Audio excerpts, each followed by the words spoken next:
the start of a series I've done for 3 years. Since I started this channel, let's break down the top 5 prospects, starting with quarterback.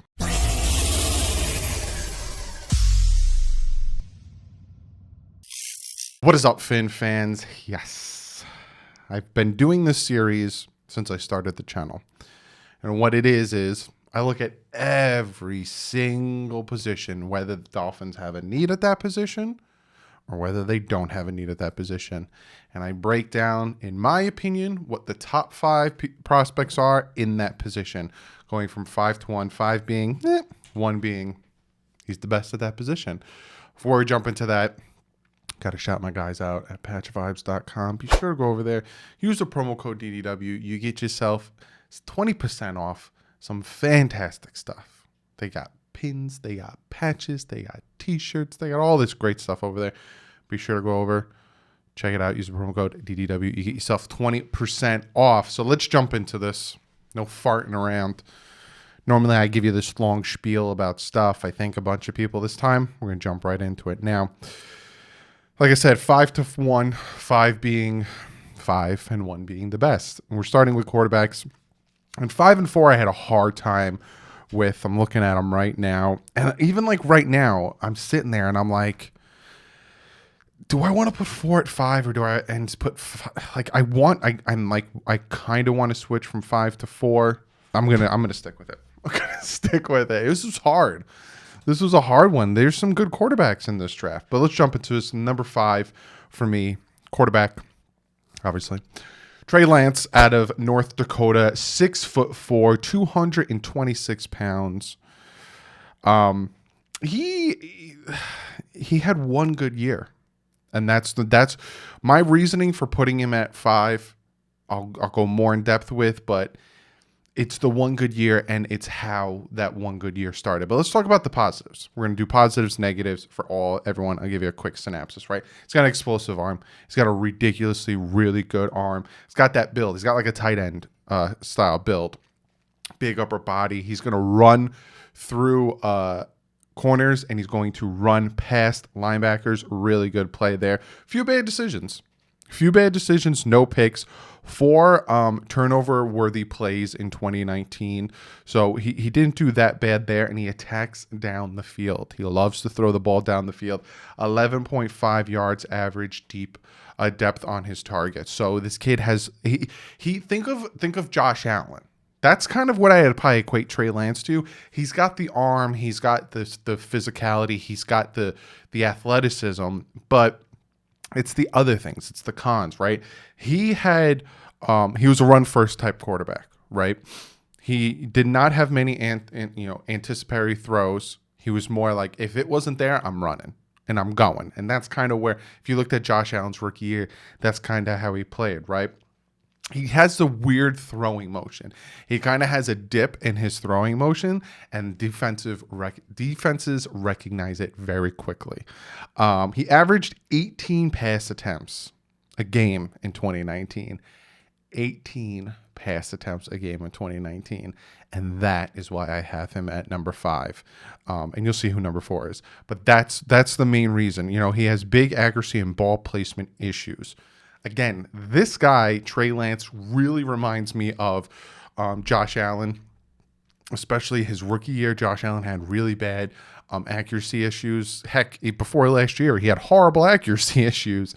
But the fact that Trey Lance had averaged 18 passes a game means they really, North Dakota State really relied on the run game, and you don't have much film of Trey Lance to go off of. And again, he has the physicality, he has that big frame, he's got the arm.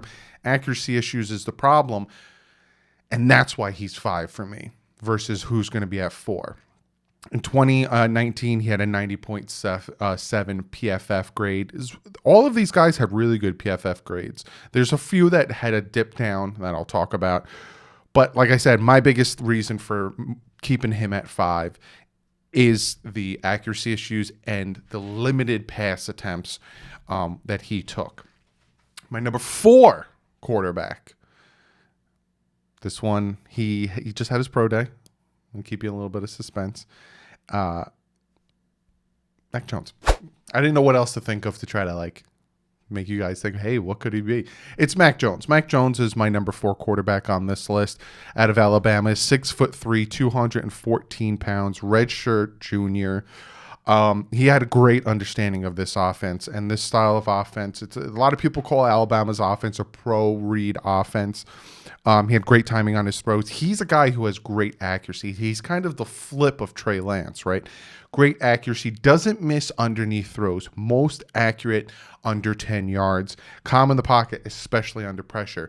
So he doesn't have that speed. He doesn't have that, physicality to him. We've all seen pictures of him. Burp.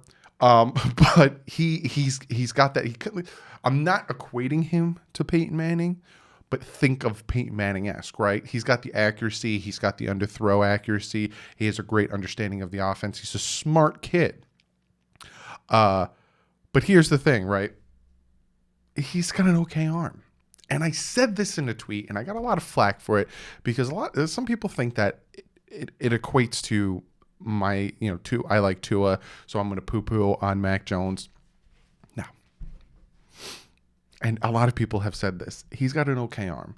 He's underthrown a bunch of deep passes during his season. He overthrew a few deep passes. He underthrew his first pro day 2 passes. He overthrew a few of his passes in the pro day yesterday or the day before yesterday. So he has that deep accuracy issue, right? His wide receivers, Waddle and Smith, really bailed him out when it came to, hey, it's completed. Yeah, but he was lucky he had the receivers he had, right? 600 more yards than anyone to open receivers. Offense made his day easy. Now, you could say, yeah, same for Tua. Yeah.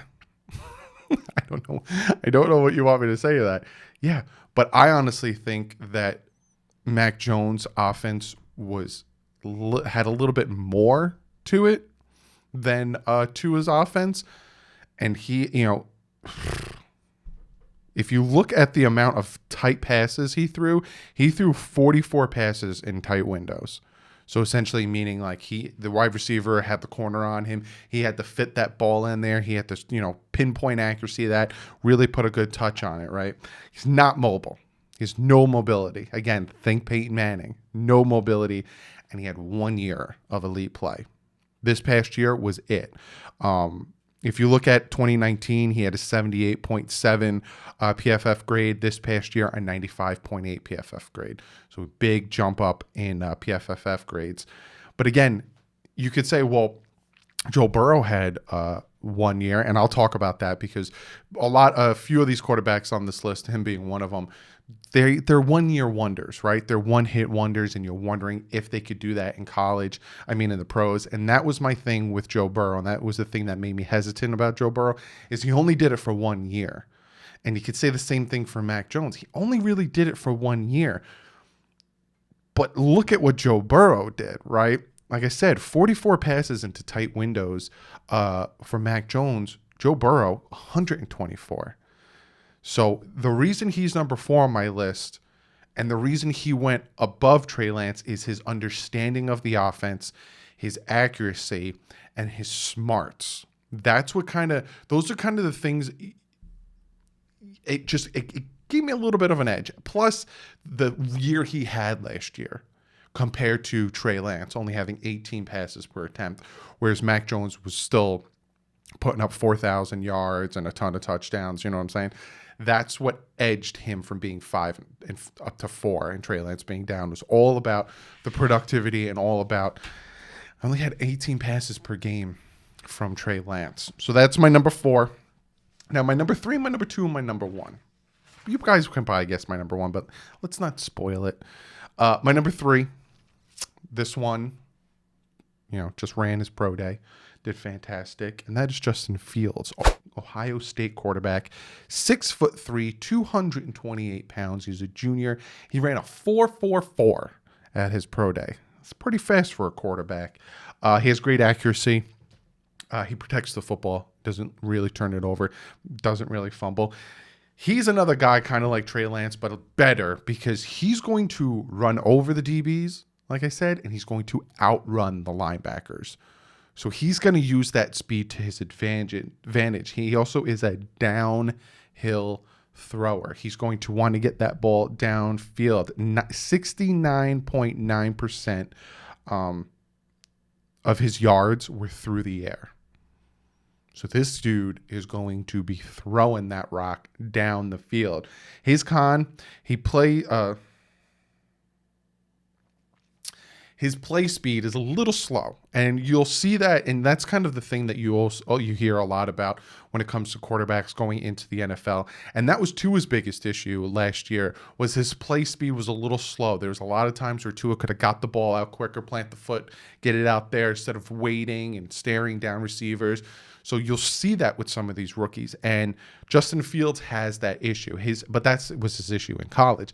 His play speed's a little low, and when in doubt, he just holds on to the ball. He'll either take his sack or he'll take off running instead of just trusting himself, fitting that ball in there. You can make the throws.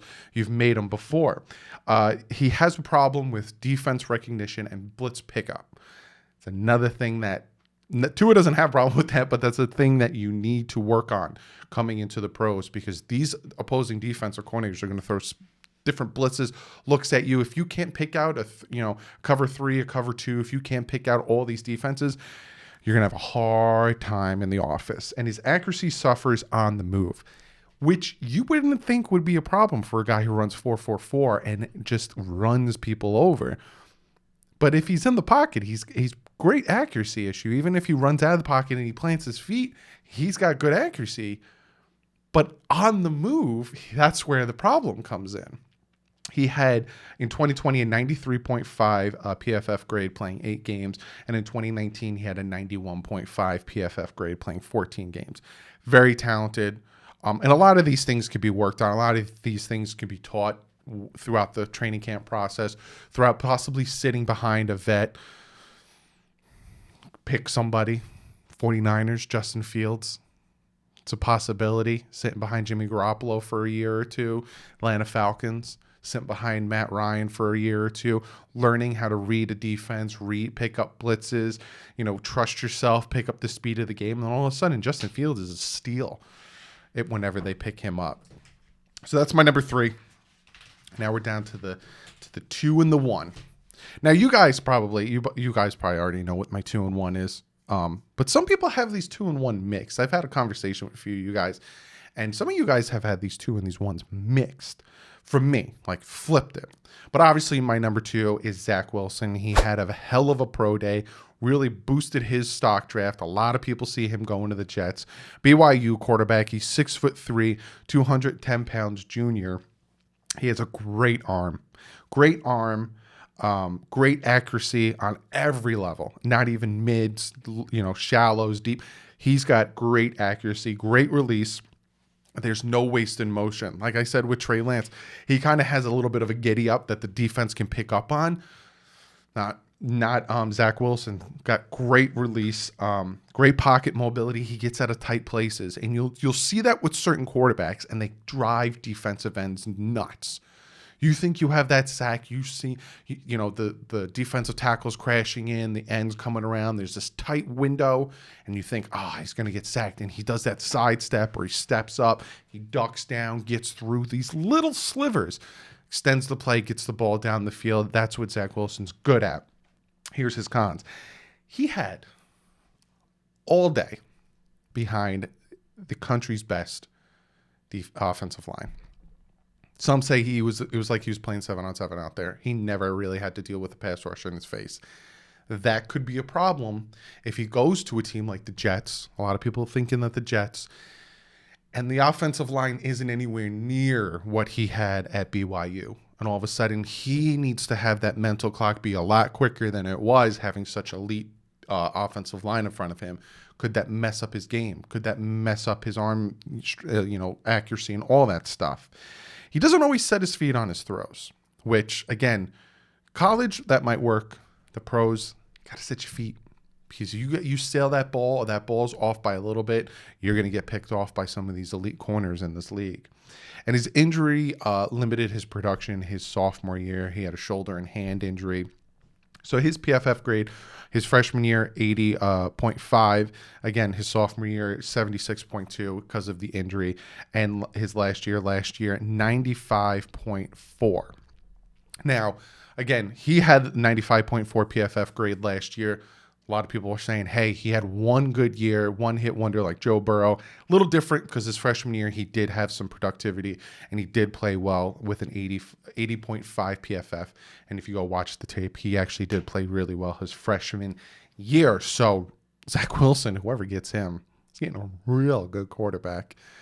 My only hesitation is that he's never really had to take on constant pressure being behind that BYU offensive line. But that's not that big of a knock. That isn't. And my number one quarterback prospect of the 2021 NFL draft, you guys probably already know this one. It's Trevor Lawrence. Of course, he got a quarterback out of Clemson. He's 6'6", 220 pounds, senior. There's a clear gap. Now, some people might disagree with me on this, but there's a clear gap from him and the other four quarterbacks on my list. You might say, no, him and Zach Wilson are pretty equal, or Zach Wilson's better than him. Hey, if it's your opinion, it's agree to disagree. But he's got a great arm. He can read blitzes and coverages real fast. He's got that, that pro speed mentality. He's got that NFL pocket presence. So he's already ready in the pocket. Rarely takes sacks, which is a huge thing, especially because, sometimes you don't want to linger too long in there. And he's got that sneaky mobility. You see him, right? This big, tall, lanky, 6'6", 220 pound quarterback. And you're like, is he fast? And all of a sudden, he's fast. Just picked up 15 yards on us because we don't have a QB spy on him. Here's his knocks, right? Tends to sail some of his passes, his deep passes. Tends to overthrow them. You see it from time to time, but he tends to do it a little bit more than not. He forces plays instead of giving up. That was a knock on Tua as well that I noticed. And that's also why Tua had his hip injury. Instead of letting that play go, he kind of tried to make something out of nothing. Got sacked the way he did, took the hip injury. Same thing with Trevor Lawrence. He tends to force plays instead of just letting it go, live another day, live another down. He locks on his number one receiver a little too much. And these are things that can definitely be worked on in the pros, especially in locking on your number one receiver. And he knew his Clemson wide receivers were just ridiculous. So he knew they'd win. But looking at his PFF grade, and this is why he was number one. Freshman year, he had a 90 PFF. Sophomore year, 90.7 PFF grade. Junior year, 91.1. Senior year, 91.2. Trevor Lawrence wasn't just, all of a sudden he showed up his sophomore, senior year, or his junior, senior year. No, he started all 4 years, and all 4 years this kid was good. And that's why he is the number one prospect. And that is why he will be going to the Jacksonville Jaguars as the number one pick. And I know people like Zach Wilson. Zach Wilson is really good. But Trevor Lawrence is just better. He's been doing it consistently. He has all the fundamentals, all the attributes that you need from a quarterback. Trevor Lawrence is just that good. So my list, again, Lawrence 1, Zach Wilson 2. We have Justin Fields 3, Mac Jones 4, and Trey Lance 5. Be sure to comment below. I want your list. What is your list from 1 to 5, or if you want to go 5 to 1, of the top quarterback prospects? Comment it below. Next video is going to be running backs. That'll probably be out either Monday or Tuesday. But yes, be sure to comment below. Do you agree with my list? Do you disagree? Why? And all that good stuff. And I'm going to get to one of you guys. Comment of the day. This comment comes from Ricard Rodriguez. And he says, if the Dolphins are designing an offense around Tua, wouldn't they draft pieces that best fit that offense? Who best fits that offense? Pitts, Chase, Smith. Who is Tua used to? Pitts and Chase are immensely talented, but are they a better fit than Smith? And it's a very good question. That's why I picked it for comment of the day. Last video, I called him Devontae Davis instead of Smith because I'm an idiot. But I see where you're coming from, right? But all of these guys fit this offense, whether it's Waddle, whether it's Pitts, whether it's Chase, whether it's Smith. All of these guys fit the style of offense that the Dolphins will be running. If not, the Dolphins really probably wouldn't be looking at them.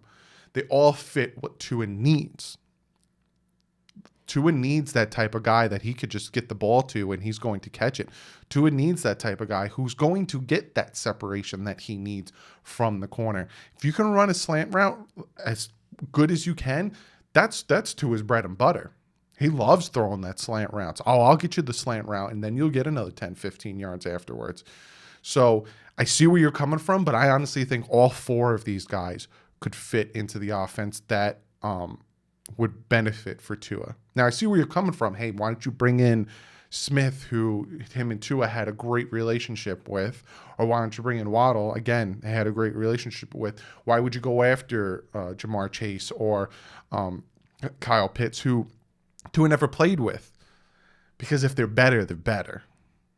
Like, that's it. We'll get to that because I still have to do, after running backs, we're going to break down the top 5 wide receivers and then tight ends and all that stuff. Wide receivers is going to be hard because Chase, Smith, and Waddle is going to be hard, 1, 2, and 3. But it's just, you pick the best talent because they all fit the offense is what I'm trying to say. Just stuttering all over my words, sounding like a big idiot. They all fit the offense. And they all will benefit Tua, and they will all help out Tua. But don't be surprised. Watch the Dolphins at 6, trade back to 8, because there's still a quarterback on the board, like I said in yesterday's video. And they take Mekhi Parsons at 8. And everyone loses their mind because they think the Dolphins, we got to get some talent for Tua. Or they take Slater, the tackle. Get him some more protection up front. We gotta get talent. This wide receiver core is deep. So if we don't get the first top 3 wide receivers, I'm not going to be upset. But thank you for the comment. I really appreciate it. Like I said, guys, be sure to hit that subscribe button. This is on the first episode of many of the prospect videos. Monday or Tuesday next week will be the running backs. Then we're going to do wide receivers, like I said, tight ends. Just go down the depth chart, and that's the way we'll be working through it. I also have Miami Dolphin Mythbusters draft-related questions that are going to be coming out, especially if more breaking news happens and if some crazy pro days happen. Like yesterday, I made my video. You're going to get videos. But other than that, guys, be sure to check out Miami Sports Music. Fantastic site that I'm a part of. You can see all the podcasters that I'm a part of, and they got some great stuff on that site. Be sure to check it out. Hit that subscribe button. Other than that, guys, I'll see you in the next video. Like usual, stay classy. Fins up.